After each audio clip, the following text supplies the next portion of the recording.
Hey everyone! Today's story takes us on a trip to an Airbnb that gave us all the horror movie vibes. My partner and I were just passing through for a couple of nights of rest, but what we experienced was beyond bizarre. Buckle up because this one gets weirder and weirder as it goes. 3 years ago, my partner and I booked an Airbnb in NS dollars. It was a new listing with just a few great reviews. We weren't on vacation, just stopping to rest during a long drive. The listing promised a private entire house rental with self-check-in, which we preferred. Little did we know how strange this experience would become. We planned to arrive late at night, around 10 p.m.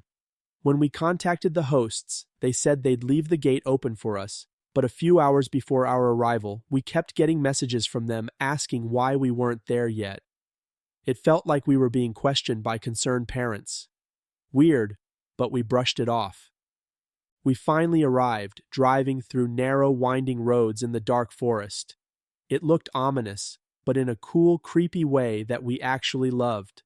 However, the hosts hadn't left the gate open like they said they would. As we opened it ourselves, we saw an elderly couple walking down the driveway toward us with a lantern, like something straight out of a horror movie. I jumped back in the car, creeped out, but we got out to meet them anyway. They introduced us to their horses in the stable below the loft where we'd be staying, and then they led us upstairs. We were exhausted after our long drive, but instead of leaving, the hosts let themselves in, sat down, and started asking us all kinds of personal questions. It was awkward, but they seemed harmless, so we stayed polite. The husband, in his mid-70s, told us he was a retired physiotherapist and wanted to take us on a bike ride or kayaking trip the next day. He wasn't asking, he was expecting us to join. We declined, saying we just needed rest, but it didn't seem to deter him. Then they started talking about their adopted son, who lived with them. They said he wasn't from Australia, and they had taken care of him after he hurt his knee. They even invited us to dinner with them the next night, but we politely said we'd let them know. The next morning, things took a weirder turn. When I got up to take a shower, I noticed a ladder leaning against the bathroom window. The windows weren't frosted and had no curtains, so it was strange, but I didn't think much of it at first.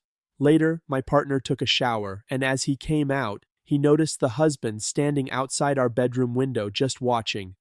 Creepy, right? But we laughed it off. Then, there was a knock at the door, and the wife came in with a tray of food, uninvited again. They kept trying to convince us to go on a bike ride or kayaking trip. The husband even offered his physiotherapy services to work on my knee, insisting that he take me privately to their home. It felt really uncomfortable, especially as he kept pushing despite our polite refusals. They then told us that their adopted son was actually their first Airbnb guest, who had hurt his knee falling on the property, and they had taken him in. We never saw this son, but the way they spoke about him was eerie. We decided to avoid the dinner invitation that night because things were getting way too weird.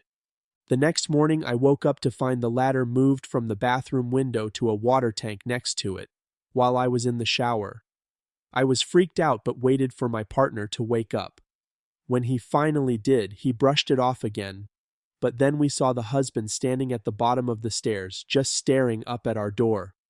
When I went out for air, he startled and told us if we wanted to kayak, we had to go early. He mentioned taking his son to town for an appointment, but, again, we never saw the son. The rest of the day was filled with random, unsettling appearances. They'd pop up at our door, near the car, and at the bottom of the stairs. We felt like we were constantly being watched. It started to feel like they weren't just trying to impress us as guests. It was much more unsettling.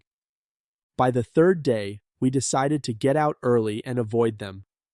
As we were leaving, they ran down the driveway, and the wife started banging on our car window. We quickly said our goodbyes and drove off, feeling a mix of relief and confusion. Oh, and to top it all off, I got bedbugs from staying there. So, were we just overreacting? Or did we narrowly avoid becoming their next adopted children? We still laugh and cringe about this stay to this day. but it was definitely one of the weirdest experiences of our lives. What do you think? Share your thoughts in the comments and don't forget to like, subscribe, and hit the bell for more strange and wild stories. Thanks for watching.